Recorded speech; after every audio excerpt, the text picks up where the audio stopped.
So I just spent the last 30 minutes listening to my favorite songs from the Hamilton soundtrack when I was supposed to be filming this video. Procrastination at its best. Hey everyone, it's Brandy and welcome back to my channel. Today I'm going to be talking about the books that I read in April, and can you believe it? I'm actually getting this done in the first week of May. Never happens. And I'm actually going to edit this and get it up at least by tomorrow.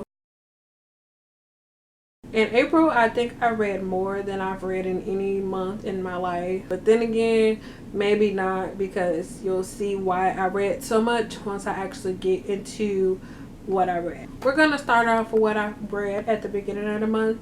At the end of March, like I said in my March wrap up, I was really, I was in a graphic novel kick, graphic novel / comic kick. So it kind of carried on into the beginning of April when I pretty much finished up, I think, all the graphic novels / comics that I already had. So I'm just going to go ahead and get into that. First graphic novel / comic that I read this month was Saga Volume 2 by Brian K. Vaughan, and the art is by Fiona Staples. I gave this one a 4.5 out of 5 stars. I became a lot more invested in the story in this one. I think that was because it did focus a lot more on the family aspect of it. We get a little bit more background on Marco and how he grew up and stuff like that, and his parents. The next thing I read was Saga Volume 3.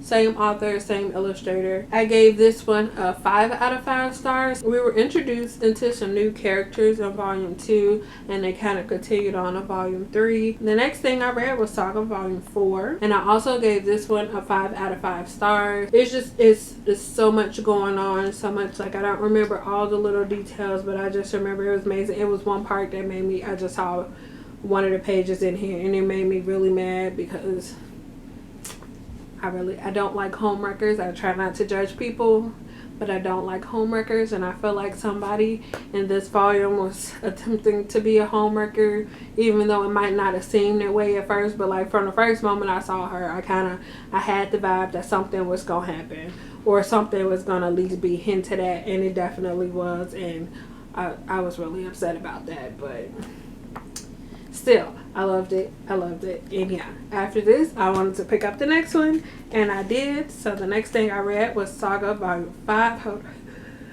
on. Oh, I hope that's it.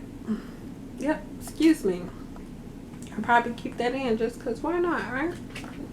But the next thing I read in April was Saga Volume 5. Like I said before, same author, same illustrator. I really don't know how to talk about this without really spoiling any of them. That's kind of why I tried to get through them really fast. But if you haven't started the Saga series and you like adventures, you don't mind adult content, because I believe this is rated M for mature. So if you like adventures, you like family, it's just, I don't know, you like fantastical elements, and you don't mind adult / mature content, I definitely suggest you check the series out. I'm gonna just stop talking there. Pick up Saga. Amazing. The next book I managed to finish in April, which is actually the only book that I finished in the TBR Takedown 3.5, is Forgive Me, Leonard Peacock by Matthew Quick. And instead of trying to summarize this, I'm gonna just read the description that was given with the book, since it's only a paragraph long. It says, today is Leonard Peacock's birthday. It's also the day he would kill his former best friend and then himself with his grandfather's P38 pistol. Maybe one day he'll believe that being different is okay, important even, but not today. And I think that was a really good summary of what this book is going to be about. I believe everybody should pick up this book. It has an important message in it. And like I said, gave it a 4 out of 5 stars, and I do highly recommend this. Next book I finished in April was actually the next book I started after I finished Forgive Me, Leonard Peacock in the TBR Takedown 3.5. This is The Sea of Monsters by Rick Riordan, and this is the second book in the Percy Jackson series. And I was able to easily fall back into this world when I picked it up. I ended up giving this book a 4.5 out of 5 stars. Yeah, I took a little too long to read this, so I think that took away a little bit of the enjoyment. But I'm looking forward to continue on with the series. I feel like maybe when I do decide to pick up the third book, I'm just going to marathon through books 3 through 5, just because I keep taking really big breaks in between reading this, and I feel like if I just read it all together, I really enjoy it a lot more. So finished this book, gave it a 4.5 out of 5 stars. The next book I finished in April is actually a manga, and it is Food Wars Volume 1 by Yudo Sakuda.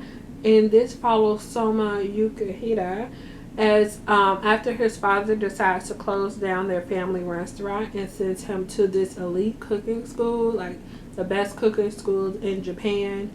And it's like this school has a graduation rate of 10%. So only 10% of the people that come in to the school will graduate, which is kind of insane. This book, I read it based on recommendations by Ashley over at Bookish Realm. She kept talking about it, and I love food and I love manga as well. So I decided to go ahead and pick it up, and I actually gave this first volume of the series a 4 out of 5 stars. I don't really know how to talk about this without ruining it, spoiling it for anyone. So if you like food, if you like anything that talks about food, and you like even if you don't like manga, like if you like any type of graphic novel, comics, I suggest you pick this up. It's really good, and I think it's worth the read, and I don't know what else to say. If you want to give it a try, if you can go pick it up from a library or something.